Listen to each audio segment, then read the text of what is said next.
انسانوں کی عظیم اکثریت کیسی کیسی مشکلات کے ساتھ دوچار ہوتی ہے۔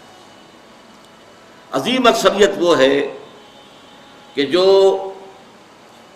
کمر توڑ دینے والی مشقت کرنے کے باوجود 2 وقت پیٹ بھر کر کھانا نہیں کھا سکتے، جن کے بچوں کو علاج کی سہولت میسر نہیں، مشقت، محنت، تکلیف، نہ صرف محنت و مشقت، محنت و مشقت کے اعتبار سے تو ہم یہ کہہ سکتے ہیں کہ انسان بھی لدو اونٹ کے مانند ہے یا کولو کے بیل کے مانند ہے، لیکن حیوان اور انسان میں اس اعتبار سے بڑا فرق ہے۔ انسان میں احساسات، رنج، غم، صدمہ،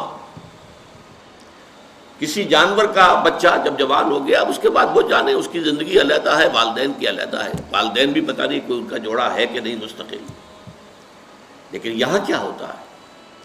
یہاں جس اولاد کو پالا پوسا، جنہیں اپنے جگر کے ٹکڑا سمجھ کر اور اپنا پیٹ کاٹ کر جن کو پالا ہے، اگر وہی بیٹا جوان ہو کر سینہ تان کر بات کرتا ہے، یا جیسا کہ آپ سنتے ہیں باپ پر ہاتھ اٹھا لیا ہے، ماں کو مار دیا ہے، قتل کر دیا ہے، جو صدمہ اس وقت انسان کو ہوتا ہے کیا کسی حیوان کو ہوتا ہے؟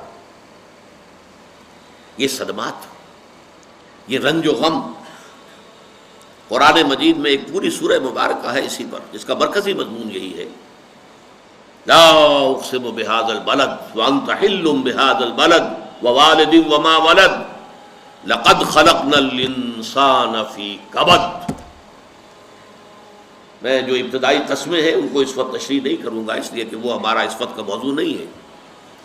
جس پر قسمیں کھائیں اللہ نے 3، لا اقسم بہذا البلد وانت حل بہذا البلد ووالد وما ولد، 3 قسمیں کھا کر بات کیا کہی؟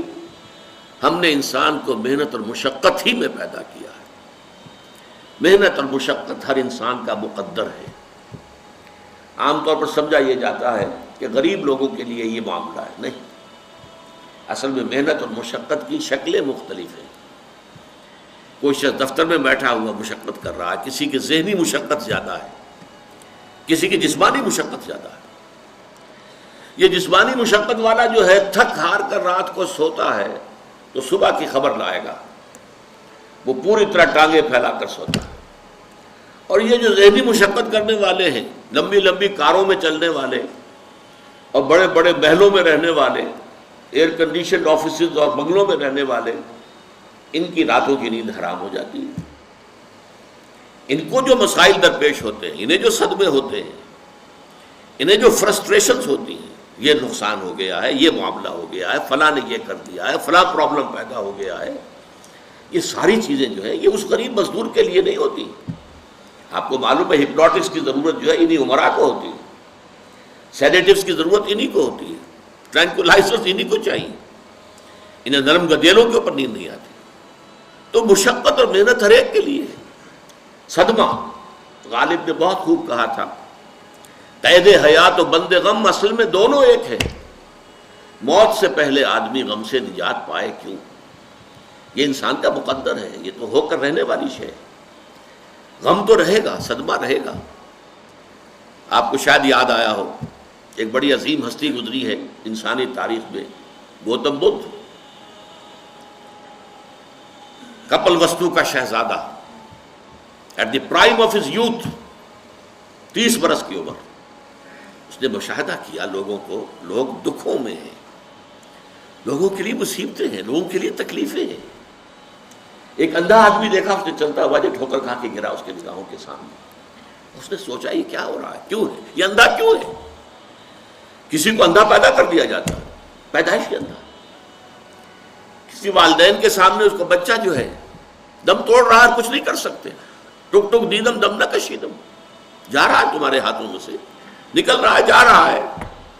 قرآن مجید میں بھی سورہ واقعہ میں قسم کھائی گئی ہے، فلولا ان کنتم غیر مدینین ترجعونها ان کنتم صادقین، واپس لے سکتے ہو تو لے لو، موت کے پنجے سے چھڑا لو اگر تمہارے اندر کوئی طاقت ہے۔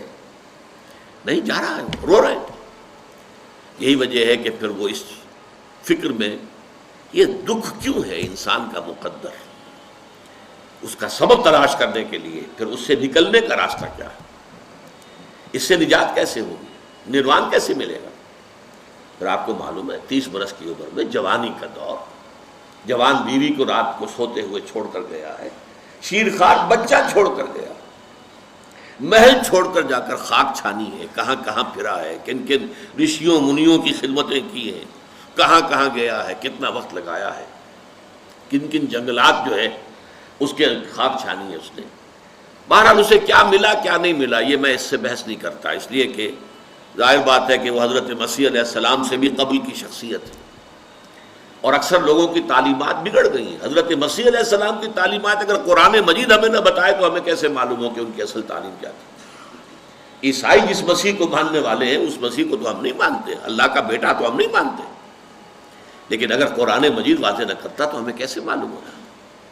اسی طرح گوتم بدھ کے بارے میں جو کچھ کہتے ہیں ان کے ماننے والے، اس کی طرف نہ جائیے، وہ کیا تھا حقیقت میں ہم نہیں جان سکتے، لیکن یہ ضرور ہے کہ اس کے فلسفے کا جو مین تھیم ہے سروم دکھم، all is pain, all is suffering, all is agony, سروم دکھم، درد ہی درد ہے، رنج ہی رنج ہے، غم ہی غم ہے، قید حیات و بند غم اصل میں دونوں ایک ہیں، موت سے پہلے آدمی غم سے نجات پائے گا۔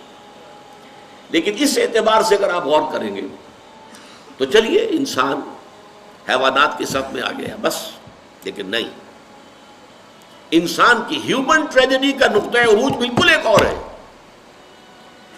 مرنے کے بعد پھر اٹھایا جائے گا، پھر جواب طلبی ہوگی، کیا کرتے رہے زندگی بھر؟ تم نے حقیقت کو پہچاننے کی کوشش کی؟ تم نے حق پر چلنے کی کوشش کی؟ یا تم نے ظلم کیے، زیادتیاں کی، ناانصافیاں کی؟ آؤ حساب دو۔ حیوان سے یہ محاسبہ نہیں ہے، نباتات اور حیوانات اس سے بری ہے، انسان ہے۔ اس پر بھی ایک سورت ہے قرآن مجید کی، سورۃ الانشقاق، یا ایھا الانسان انک کادح الی ربک کدحا فملاقیہ، اے انسان تیرا معاملہ یہ ہے تو مشقت پر مشقت جھیل کر، تکلیفیں پر تکلیفیں برداشت کر کے پھر ایک دن اپنے پروردگار کے حضور میں حاضر ہوگا جواب دہی کے لیے۔ ثم لتحسبن بما تعملون، حضور کی ایک خطبے میں جو الفاظ آتے ہیں، واللہ لتموتن کما تنامون، خدا کی قسم تم سب مرو گے جیسے کہ ہر روز شام کو سو جاتے ہو، رات کو سو جاتے ہو۔ یہ نیند بھی موت کی بہن ہے۔ ثم لتبعثن کما تستيقظون، لیکن پھر جیسے روزانہ صبح بیدار ہوتے ہو ایسے ہی ایک صبح قیامت آئے گی کہ سب اٹھا لیے جاؤ۔ ثم لتحسبن بما تعملون، پھر تمہارا محاسبہ ہوگا، that grand accountability، وہ مسئولیت عظیم، پوری زندگی کا حساب، چھوٹی سی چھوٹی باتیں۔ وَمَنْ يَعْمَلْ مِثْقَالَ ذَرَّةٍ خَيْرًا يَرَهُ وَمَنْ يَعْمَلْ مِثْقَالَ ذَرَّةٍ شَرًّا يَرَهُ، ذرے کی ہم وزن نیکی ہوگی وہ بھی سامنے پاؤ گے، اور ذرے کی ہم وزن بدی ہوگی وہ بھی سامنے پاؤ گے۔ انسان چیخ اٹھے گا، مَا لِهَذَا الْكِتَابِ، یہ اعمال نامہ کیسا ہے، لَا يُغَادِرُ صَغِيرَةً وَلَا كَبِيرَةً إِلَّا أَحْصَاهَا، اس نے تو نہ چھوٹی چیزیں چھوڑی ہیں نہ بڑی چیزیں چھوڑی ہیں، تمام کا احاطہ کر لیا ہے۔ وہ محاسبہ ہوگا، اور اس کے بعد جزا و سزا کے فیصلے ہوں گے، بہت مبارک ہوں گے، خوش قسمت ہوں گے وہ لوگ جو جنت کی طرف بھیج دیے جائیں۔